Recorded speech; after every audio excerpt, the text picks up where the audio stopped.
Class 10 Footprints Without Feet, Chapter 3 The Midnight Visitor. Before we begin, let us discuss the meanings of some difficult words in the chapter. Slender means small. Countenance means sharpness.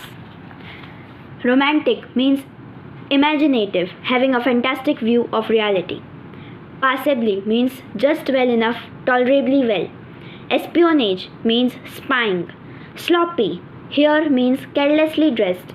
Prosaic means ordinary. Chuckled means laughed quietly without opening his mouth. Wheezed means spoke breathing noisily and heavily. Missiles means weapons directed by remote control or automatically. Shrilly means piercingly in a high pitch. Before we read, Audible, a secret agent, is expecting to get a very important report. Another secret agent, Max, threatens him with a pistol, demanding the report. Does Audible outwit him? Now let's begin the chapter. Audible did not fit any description of a secret agent Fowler had ever read.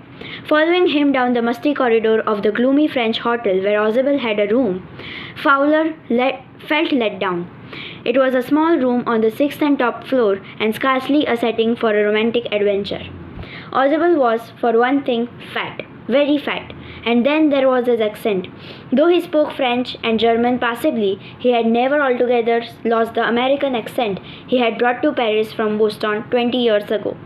"You are disappointed," Audible said wheezily over his shoulder. "You were told that I was a secret agent, a spy dealing in espionage and danger. You wish to meet me because you are a writer, young and romantic. You envision mysterious figures in the night, the crack of pistols, drugs and the wine. Instead, you have spent a dull evening in the French music hall with a sloppy fat man who, instead of having messages slipped into his hand by dark-eyed beauties, gets only a prosaic telephone call, making an appointment in his room. You have been bored," the fat man chuckled to himself as he unlocked the door of his room and stood aside to let his frustrated guest enter. "You are disillusioned," Audible told him. "But take cheer, my young friend. Presently you will see a paper, a quite important paper, for which several men and women have risked their lives. Come to me. Some day soon that paper may well affect the course of history. In that thought is drama, is there not?" As he spoke, Audible closed the door behind him. Then he switched on the light. And as the light came on, Fowler had his first authentic thrill of the day. For halfway across the room, a small automatic pistol in his hand, stood a man. Audible blinked a few times. "Max," he wheezed. "You gave me quite a start. I thought you were in Berlin. What are you doing here in my room?" Max was slender, a little less than tall, with features that suggested slightly the crafty, pointed countenance of a fox. There was about him, aside from the gun, nothing especially menacing. "The report," he murmured. "The report that is being brought to you tonight concerning some new missiles. I thought I would take it from you. It will be safer in my hands than in yours." Audible moved to an armchair and sat down heavily. "I am going to raise the devil with the management this time, and you can bet on it," he said grimly.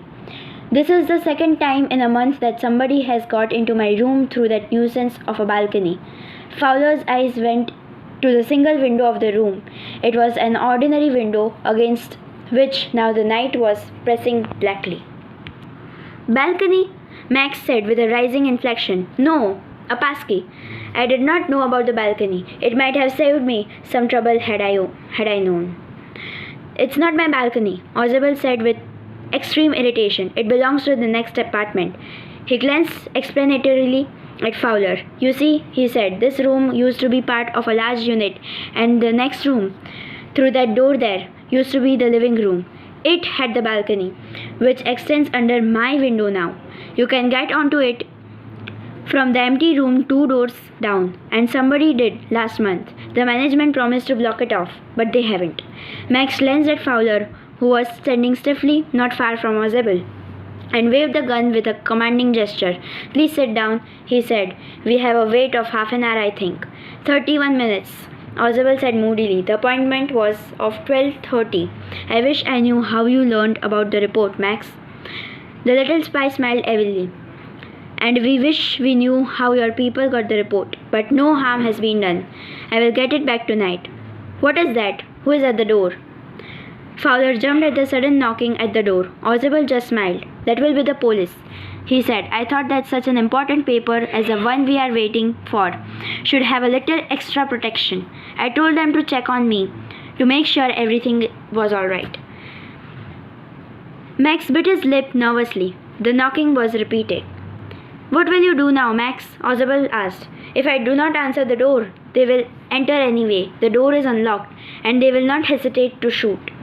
Max's face was black with anger as he backed swiftly towards the window. He swung a leg over the sill.